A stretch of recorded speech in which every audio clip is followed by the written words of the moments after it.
Misa di gallo and Puto Bumbong, a signature Pinoy Christmas experience. Wherever you are in the world and whatever is the season, you can make a Puto Bumbong. You're watching the Filipino food series. Let's join Ramilo at his small kitchen. Warm welcome, your Kuya and Uncle here from Pangasinan, cooking in Holland. Welcome to our Christmas cooking series. Today, we're cooking a very popular Noche Buena merienda. Yes, it's associated with Noche Buena. Puto Bumbong. Very popular in the Tagalog areas. Hindi namin ito alam sa Pangasinan. I had a chance to taste this only once, but it's an easy recipe, and wherever you are in the Philippines and in the world, you can make it. If I can make it, you too can.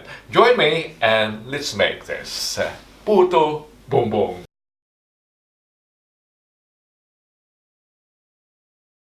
I'll show you the ingredients. I'll be cooking for only one portion, so the quantities of the ingredients are very limited. The complete lists are in the description box.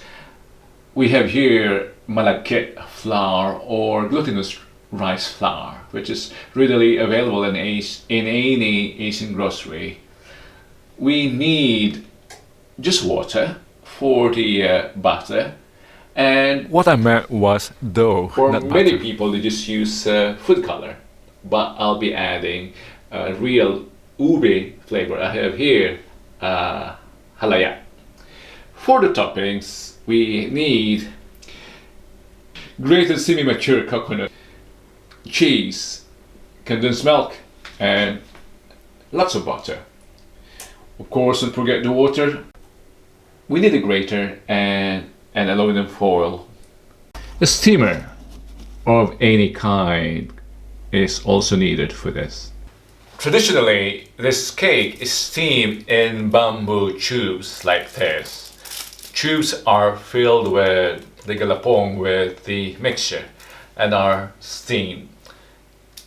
The steam passes through the porous mixture, cooking the puto. That's how it got its name, bumbong, tubong. In our place, it's tubong. Among the Tagalogs, it's bumbong. Tubong in Pangasinan. Since we don't have the tubong here or the steamer intended for that, we'll just be wrapping the tubular shape of the puto and steam it.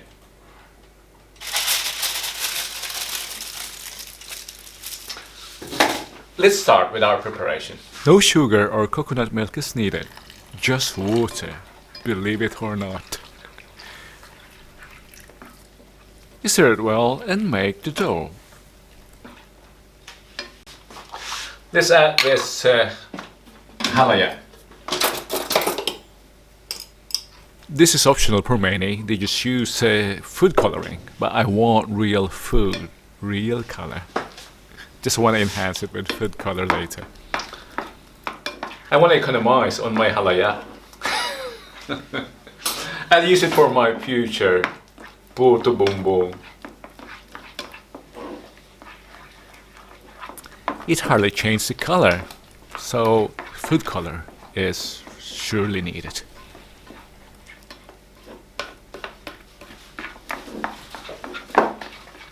Let's add some food coloring. I don't have violet, so I'm using blue plus red.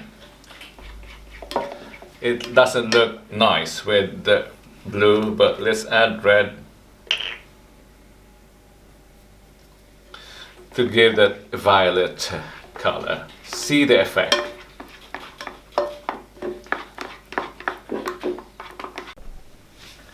I miscalculated the amount of water, considering that I had to add halaya, so it was wet. I had to add more flour here.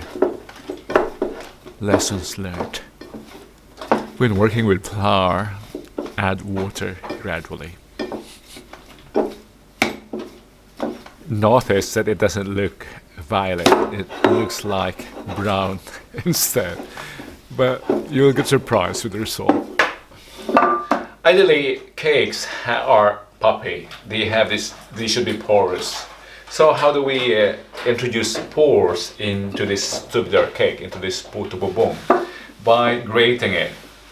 In the words of the Tagalog, or in the Tagalog dictionary, gagayatin. My dough is still wet, really. It should have the texture of a hardened clay and not of a pizza dough. We are going to roll the puto in this aluminum foil to give them that tubular shape. I divided the dough, grated dough, into pieces. Now apply a generous amount of butter into the foil. This amount is not even generous, I agree. This is to facilitate the removal of the puto later. Remember, this is sticky glutinous rice, so it's really sticky.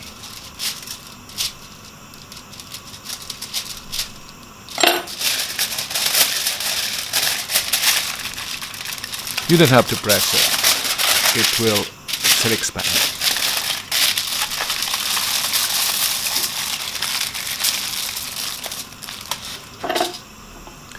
Let's do the rest. And to the steamer, give it roughly 14 to 20 minutes.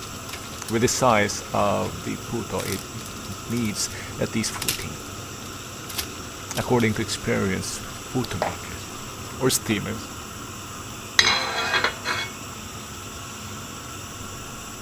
It doesn't hurt to visit your puto from time to time. Or just once. And finally they're cooked. Now is the time. I can't find my tongs, so the fingers. With caution. You know what? As I expected, it's on the wet side. It was difficult removing them from the aluminum foil. We really have to apply generous amount of butter. But it did look promising nevertheless. Not bad. We'll plate them.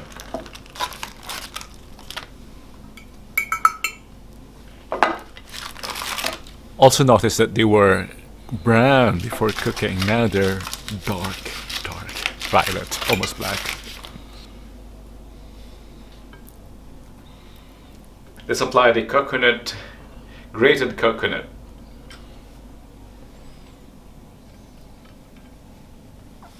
This will be delicious, I'm sure. It's the bumbong or the puto has a neutral taste. It does not have any sweetener, so the flavor will come from the topping. Now comes the sweetener, condensed milk, and it will add more cream to the young coconut. Generous amount of condensed milk. The cream and the sugar.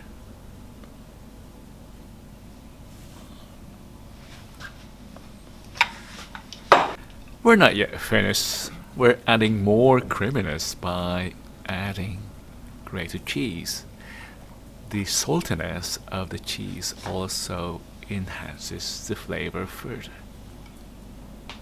Very unique of the Filipino food, cheese with the sweets. And top more of the sweetness. Sweetness and creaminess galore on the base of stickiness. Good.